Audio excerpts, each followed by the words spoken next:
Hello student, आज हम BCom third semester का बीआरएफ स्टार्ट करेंगे। बिजनेस रेगुलेटरी फ्रेमवर्क, इसको और भी एक नाम से जानते हैं मर्केंटाइल लॉ। सबसे पहले हम ये समझेंगे कि ये इसका मतलब क्या होता है, मर्केंटाइल लॉ का मतलब क्या है। फर्स्ट ऑफ ऑल हम समझेंगे लॉ एक वर्ड आ रहा है और मर्केंटाइल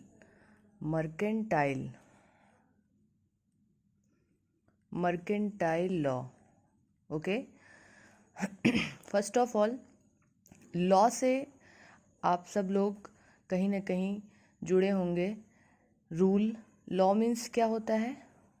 रूल, ठीक।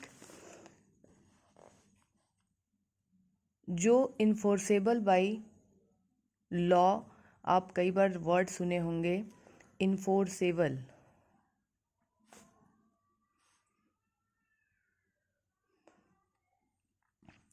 इन्फोर्सेबल का मतलब क्या होता है कि जो एक सेट ऑफ रूल बनाती है हमारी गवर्नमेंट। कौन बनाती है? गवर्नमेंट, ठीक है। और उस रूल को हमें फॉलो करना पड़ता है एज अ सिटीजन्स। ओके, ठीक। ये रूल जो हम पढ़ना है ये किससे रिलेटेड होगा? मर्केंटाइल का मतलब क्या होता है? जो बिजनेसमैन होते हैं उनको क्या क्या रूल पता होना चाहिए अगर वो एक बिजनेस स्टार्ट कर रहे हैं तो, ठीक है। यानी ये जो लॉ है वो हमें किसके पॉइंट ऑफ व्यू से पढ़ना है? बिजनेसमैन के पॉइंट ऑफ व्यू से पढ़ना है।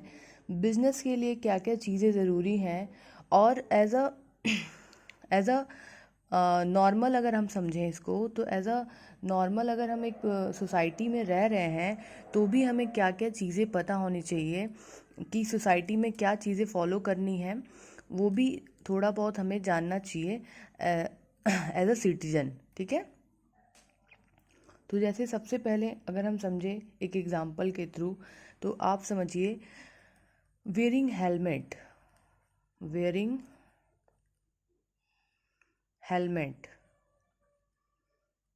ये आपके लिए क्या है? नेसेसरी है ना, ठीक। ये रूल कौन बनाया? हमारी गवर्नमेंट बनाई, स्टेट गवर्नमेंट। किसने बनाया? स्टेट गवर्नमेंट ने बनाया, ठीक है।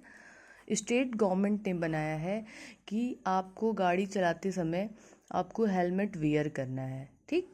तो ये नॉर्मल एक सबके लिए हो गया कि आपको एक गवर्नमेंट एक रूल बना देती है जिस रूल को हमें फॉलो करना है, ठीक।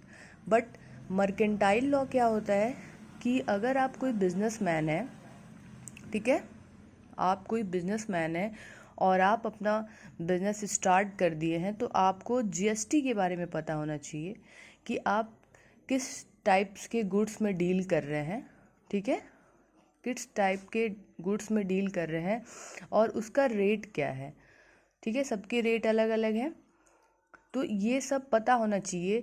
यही सब हमें कहाँ पढ़ना है? मर्केंटाइल लॉ में पढ़ना है। बात समझ में आ रही है? ठीक है, ओके। अब देखिए आगे, why one should have a knowledge of law, ठीक है। हमें नॉलेज क्यों होनी चाहिए अबाउट लॉ? क्यों? अभी मैंने बताया आपको। अगर नॉर्मल आप देखें, आप किसी सोसाइटी में रह रहे हैं तो स्टेट गवर्नमेंट जो भी एक रूल बना दी है उसे हमें फॉलो करना है। अगर हम नहीं फॉलो करते हैं तो उसके लिए हमें क्या देना पड़ेगा? पेनाल्टी, ठीक है। आपको पेनाल्टी पे करनी होगी, ठीक। तो ये नॉर्मल सी चीज़ें हो गई। आपको इसका मतलब समझ में आया होगा कि मर्केंटाइल लॉ है क्या, ठीक। और ये हमें क्यों पढ़ना है, किसके पॉइंट ऑफ व्यू से पढ़ना है? तो बिजनेसमैन के पॉइंट ऑफ व्यू से पढ़ना है कि अगर आप अपना एक बिजनेस स्टार्ट कर रहे हैं तो आपको किन किन चीज़ों के बारे में पता होना चाहिए रिगार्डिंग बिजनेस, वो आपके लिए बेनिफिशियल होगा। अब देखिए इसके चैप्टर्स क्या क्या आपको पढ़ने हैं। आपके टोटल 4 यूनिट्स हैं। Unit first, unit second, unit third and unit fourth. Okay, first unit में हम पढ़ेंगे इंडियन कॉन्ट्रैक्ट एक्ट 1872, ठीक। Definitions and nature of contract, classification, offer and acceptance, capacity of parties, free consent, consideration, legality of objects, ठीक। ये हम बाद में पढ़ेंगे, अभी थोड़ा सा और मैं आपको डिटेल में समझा देती हूँ। मर्केंटाइल लॉ में दो चीज़ आती है, ठीक है, ठीक। पहला आता है राइट्स एंड दूसरा आता है आपका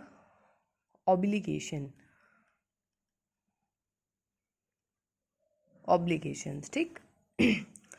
राइट्स आप सब लोग जानते होंगे। ऑब्लिगेशन मीन्स होता है ड्यूटी, ठीक है, कि आप अगर किसी बिजनेस में एंटर कर रहे हैं, ठीक, तो आपके क्या क्या राइट्स हैं और क्या क्या ऑब्लिगेशंस हैं, इन सब को फॉलो करना है। ये सारी चीज़ें हमें पढ़नी है, ठीक। तो ये दोनों वर्ड याद रखिएगा, rights and obligation and duty, okay, ठीक। देखिए ये क्या होता है, जब आप कोई ट्रांजैक्शन कर रहे होते हैं बिजनेस में, जब आप कोई ट्रांजैक्शन कर रहे होते हैं बिजनेस में, ठीक है, उस वक्त ये एराइज होता है। मैं एक सिंपल सा एग्जांपल आपको दे देती हूँ। देखिए आप ट्रैवल कर रहे हैं, ठीक, ट्रैवल करते समय आप बस में बैठे, ठीक। पहली आपकी ड्यूटी क्या है या ऑब्लिगेशन कह लीजिए, क्या है आपकी ऑब्लिगेशन, क्या है कि आप टिकट लेंगे। क्या लेंगे? टिकट। टिकट ले लिए। अब बस की रिस्पॉन्सिबिलिटी कह लीजिए यहाँ भी एक चीज़ एराइज हुई। इसका क्या है कि आपके लास्ट जहाँ पे भी आपको पहुँचना है, जो लास्ट आपका डेस्टिनेशन है वो सेफली वहाँ तक आपको पहुँचा दे, ठीक।